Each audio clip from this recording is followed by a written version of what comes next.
This one is for project managers, right? I've seen so many cases where project managers just allow people come up with different requests within their projects. And in this video, I'd like to walk you through how to manage such situation, right? For you to even be able to enforce this, right, you need to ensure you have a strong scope and a locked-in scope, right? Because this is what you'll always reference whenever there's a change.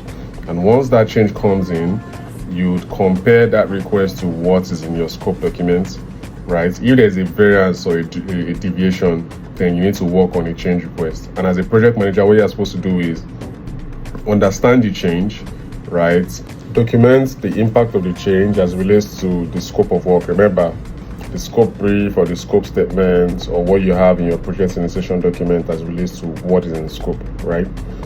Typically, you might be wondering, how do I even get to know this impact, right? That is where you have to understand or identify the stakeholders that are actually supposed to work on that particular change item.